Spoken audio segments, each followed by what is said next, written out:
여러분 안녕하십니까. 화요일 아침 여수 MBC 뉴스투데이입니다. 어제는 절기상 첫눈이 내린다는 소설이었습니다. 12월이 다가오고 있는데요. 강서영 기자가 끝나가는 가을의 모습을 담았습니다.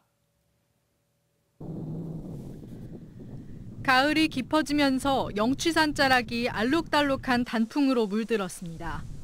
산 중턱의 흥국사에는 아직 떠나지 못한 가을의 흔적이 남아 있습니다. 잎사귀를 떨어뜨려 앙상해진 나무들 사이에서 홀로 얼굴을 붉힌 단풍잎이 늦가을 찬바람에 흔들리며 새빨간 빛깔을 뽐냅니다. 계곡은 낙엽을 싣고 산 구석구석을 돌며 가을의 노래를 속삭입니다. 도심도 늦가을의 정취를 풍기고 있습니다. 광양 서천변에는 누렇게 익은 갈대가 흔들리고 시내의 은행나무 가로수들은 어느새 샛노란 새 옷으로 갈아입었습니다. 갑자기 기온이 뚝 떨어지면서 시민들은 두꺼운 옷을 껴입었지만 가로수들은 노란 새 옷을 하나둘씩 벗어던지며 저마다의 모습으로 끝나가는 가을을 배웅하고 있습니다. 가을바람은 차지만 그래도 단풍이 떨어지는 거 보니까 옛날 생각도 나는 것 같기도 하고 좀 운치도 있고 좋은 것 같아요. 또 연말 다가오고 하니까 그냥 괜히 설레고 들뜨는 마음은 있어요. 그래서 낙엽 지는 것도 이제 겨울이 진짜 오는구나 싶기도 하고 기분이 되게 싱숭맹숭하네요. 갑작스레 찾아온 추위로 한층 깊어진 가을. 이번 주말부터는 곳에 따라 영하권 추위가 찾아오면서 겨울이 성큼 다가올 것으로 보입니다. MBC 뉴스 강서영입니다. 코로나19 단계적 일상회복 조치 이후 전남 지역에서 월별 최다 확진자가 발생했습니다. 11월 현재 전남 지역 확진자 수는 581명으로 지난 8월 573명을 이미 넘었습니다. 지난 1일 단계적 일상회복 조치 이후 사적 모임 인원이 12명까지 확대되고 영업시설 시간 제한도 풀려 사회적 접촉이 크게 늘어난 데다 방역 경계심도 느슨해진 것이 감염 확산의 원인으로 지목되고 있습니다. 여수시가 1조 3,712억 원의 내년 예산안을 편성해 시의회에 제출했습니다. 여수시의 내년도 예산안은 올해 본 예산 1조 2,212억 원보다 12.3% 늘어난 규모로 여순사건 지원과 세계 섬박람회 준비, COP33 유치 지원 등 3대 핵심 사업과 함께 차별화된 해양관광 문화도시, 일하기 좋은 도시 기반 조성 등에 집중 편성됐습니다. 여수시는 시민 중심과 균형 발전에 시정의 핵심 가치를 두고 새로운 여수 100년을 준비하는 지역 현안 사업들의 내년 예산을 편성했다고 밝혔습니다. 순천시는 내년 예산으로 올해보다 7% 증가한 1조 3,782억 원을 편성해 시의회에 제출했습니다. 주요 사업별로는 기초연금 1,118억 원, 지역상품권 발행 62억 원, 국제정원박람회 기반 조성 59억 원, 신대 5천 도서관 건립 50억 원 등입니다. 순천시의 내년 예산안은 시의회 상임위원회와 예산결산위원회 심사를 거쳐 다음 달 21일 본회의에서 확정될 예정입니다. 여수의 한 유명 리조트에서 공연하는 서커스단 단원들이 부당계약에 시달려왔던 사실이 드러났습니다. 계약서 내용을 확인해봤습니다. 조희원 기자입니다. 여수 유명 리조트의 서커스 공연입니다. 재작년 11월부터 공연을 시작한 이후 국내에서 볼 수 없는 유럽형 서커스라는 광고와 리조트의 유명세에 힘입어 적지 않은 관람객들을 모았습니다. 하지만 단원들의 처우는 열악하기 그지없었습니다. 원룸을 커튼으로 나눠 4-5명이 함께 살아야 했고 결로 현상으로 바닥에 물이 흥건해지고 커튼은 물론 매트리스까지 젖어도 제대로 된 조치는 없었습니다. Они просто говорят, что да, они что-то сделают, ну и просто ничего не делают. Как ты говорила, что дали работу? Да, ну с водой они ничего не говорили. 공중곡에 공연을 하다 다쳐도 공연이 없는 휴일까지 기다려 병원을 가야 했고 의무가입인 건강보험에도 가입되지 않아 치료비는 전액 본인이 부담해야 했습니다. 공연장에는 그물망이나 바닥매트 같은 기본적인 안전장치도 없어 단원들은 늘 불안한 마음으로 공연을 해야 했습니다. То, что во время представления у нас может просто из-за болевого порога отпуститься рука, и мы можем упасть. Но нам говорили, продолжайте работать. Они же работают, почему вы не можете? 이렇게 일한 단원들이 손에 쥔 월급은 개인당 100만 원이 채 안 될 때가 많았습니다. 처음 계약한 월급부터 100에서 200만 원 사이인 최저임금법에 위반되는 금액이었는데 코로나19를 이유로 이마저도 지급하지 않은 겁니다. 하지만 단원들은 계약 조건에 따라 다른 일을 병행할 수 없었고 매일 밤 10시까지 귀가해야 하는 등 외출도 자유롭지 못했습니다. 업체 측은 예술공연단의 특성상 규정을 엄격하게 한 점은 인정하지만 처우가 열악했다는 주장에는 동의할 수 없다고 반박했습니다. 또 심각하지 않은 부상이라 응급치료까지 제공하지 않은 것뿐이고 임금 등은 상호 동의한 부분이라고 해명했습니다.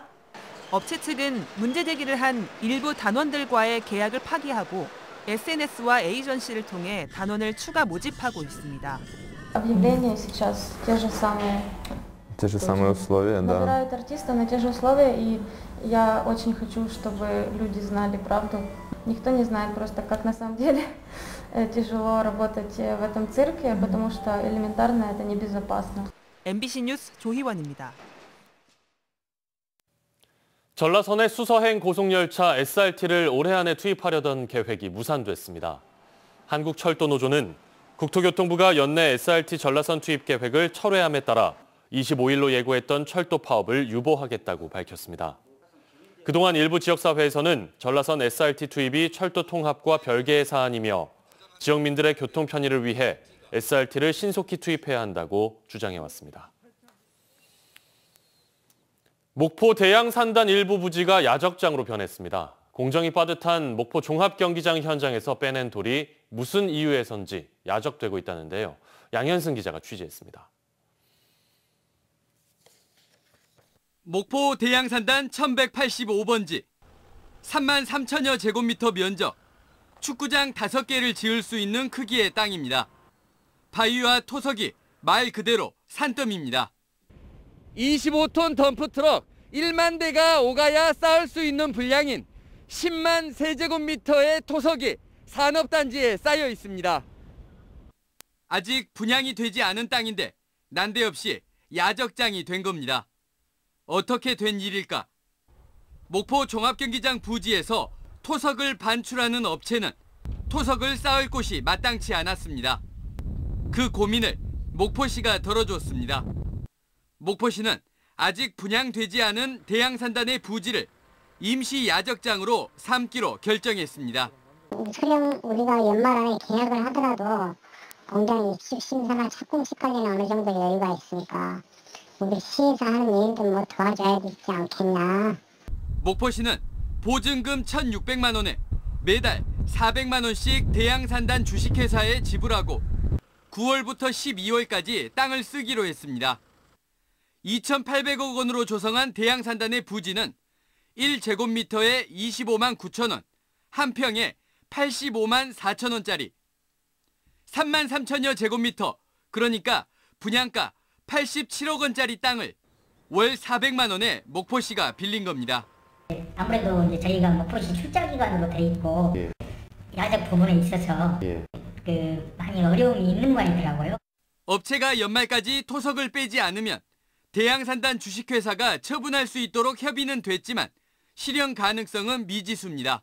그래서 2월 말까지 협의해서 이제 그때까지 기간을 2달 정도 늘리려고 하고 있습니다. 대양산단 비싼 땅을 임시 야적장으로 쓰는 대신 엄격한 조건이 있었습니다. 비산먼지를 방지할 벽과 덮개를 비롯해 차량 바퀴 흙먼지를 씻어낼 세륜 시설을 설치하기로 한 겁니다.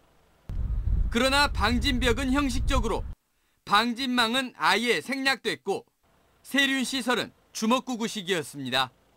물량을 쌓을 때에는 원래 방진벽보다 낮게 쌓아야 됩니다. 네, 근데 더 많이 쌓아버린 거예요. 비싼 산업단지 땅을 헐값에 빌려 쓰고 엄격한 환경법을 무시해도 무사 통과. 1년 지연된 종합경기장 공사가 다급해 부수적인 문제들은 대수롭지 않게 여기는 목포시가 목포시 자신들의 행정에 대해 너무나 관대한 건 아닌지 따져볼 일입니다. MBC 뉴스 양혜승입니다. 광주시가 역점적으로 추진하고 있는 AI 사업이 핵심 시설인 집적단지 착공식을 개최하면서 본격적으로 첫 발을 뗐습니다. 정부는 광주를 AI 혁신 거점으로 조성해 새로운 산업과 일자리를 창출한다는 계획입니다. 송정근 기자입니다. 대한민국 인공지능 혁신 거점 광주! 인공지능 중심도시를 선언한 광주시가 국가인공지능 산업융합 직접단지 착공식을 열었습니다. 지난 2019년 국가균형발전 차원에서 예타면제 사업에 선정된 지 약 3년 만입니다. AI 직접단지 조성은 첨단 3지구 부지에 2020년부터 5년 동안 4천여억 원의 대규모 예산을 투입해 인공지능 핵심 인프라 구축 등 인공지능 생태계를 구축하는 사업입니다. 특히 인공지능 데이터 센터에는 세계 10위권 안에 드는 슈퍼컴퓨터가 구축돼 대규모 데이터의 수집 축적뿐만 아니라 인공지능 반도체 테스트 환경을 제공할 예정입니다. 직접단지가 조성되면 데이터를 기반으로 자동차, 에너지 등 지역 주력 산업과 접목해 새로운 제품과 서비스를 창출할 것으로 기대되고 있습니다. 이제 데이터 센터가 만들어짐으로 인해서 그런 모든 데이터를 모아가지고 바로 시민들에게 서비스를 하고 또 기업들한테 필요한 데이터를 줌으로 인해서 그 데이터를 활용해서 비즈니스 모델을 만들어낼 수 있는 그런 여건이 조성이 되게 됩니다. 과기정통부는 인공지능 지역 확산 추진 방향에 따라 앞으로 2단계 사업을 통해 광주를 최첨단 국가 인공지능 혁신 거점으로 지속 발전시켜 나갈 계획입니다. 전국의 기업과 연구자들이 광주 AI 직접단지의 데이터와 클라우드 개발 환경을 연계해 혁신적인 인공지능 제품과 서비스를 개발할 수 있는 원스톱 개발 거점으로 도약시킨다는 겁니다. 광주는 포스트 코로나 시대 정보통신 강국을 넘어 인공지능 강국으로 도약하고자 하는 대한민국의 꿈을 실현시켜줄 전초기지가 될 것입니다. 한편 착공식이 시작되기 전부터 첨단 3지구 개발 사업으로 땅을 수용당한 원주민들은 착공식장 주변에서 제대로 된 보상을 요구하며 시위를 벌이기도 했습니다. MBC 뉴스 송정근입니다. 여수 묘도 수도의 해상교통이 혼잡해서 사고 위험이 크게 늘고 있는 것으로 조사됐습니다. 주철현 더불어민주당 의원에 따르면 지난 2020년 광양항 안전항로 타당성 검토 용역 결과 묘도 수도를 지나는 선박들의 항로 이탈 충돌 확률이 지난 2015년 용역 수치보다 42.5배 증가한 것으로 나타났습니다. 주 의원은 묘도 수도는 여수 광양항 물동량의 48%를 차지하는 여수 석유화학부두의 입출항 항로라며 항로폭 확장과 직선화 사업이 시급하다고 강조했습니다. 전라남도가 최근 도내에서 고병원성 조류 인플루엔자가 잇따라 발생함에 따라 가금 농장 점검을 강화하고 나섰습니다. 전라남도는 도내 오리 농장들을 중심으로 정기 검사를 실시하고 현장 방역 점검반을 투입해 방역 상황이 종료될 때까지 위험 지역들을 위주로 무작위 상시 점검에 들어갈 계획입니다. 최근 도내에서는 지난 11일 나주 유경오리 농장을 시작으로 16일과 17일에도 잇따라 고병원성 조류 인플루엔자 감염 사례가 발생했습니다. 올해 3분기 여수시와 광양시의 전입보다 전출이 더 많은 인구 순유출 현상이 두드러진 것으로 분석됐습니다. 호남지방통계청의 올해 3분기 호남 지역 경제동향 통계에 따르면 전남 지역 3분기 인구가 전입 2,370여 명, 전출 5,740여 명으로 전체 3,360여 명이 순유출된 것으로 조사됐습니다. 특히 전남 동부 지역의 순유출 인구는 여수시가 1,020여 명, 광양시가 500여 명인 것으로 집계됐습니다. 여수 중림지구 개발 사업의 공모 지침이 지역업체에 불리하다는 지적이 일자 전남개발공사가 일부 평가 기준을 변경했습니다. 전남개발공사는 최근 여수 중림 1지구 공동주택 개발 민간사업자 공모 지침 가운데 대표사 자기자본 규모 배점 기준을 총 사업비 4,500억 원 기준 10배수 이상에서 5배수 이상으로 완화했습니다. 지역 건설업계는 당초 기준을 충족시키는 업체는 전국에서 2군데 정도로 지역업체에 극히 불리하다며 불만을 제기해왔습니다. 전남개발공사는 변경한 공모 지침을 즉시 적용해 이달 말까지 사업 신청서를 받고 다음 달 초 우선 협상 대상자를 선정할 계획입니다.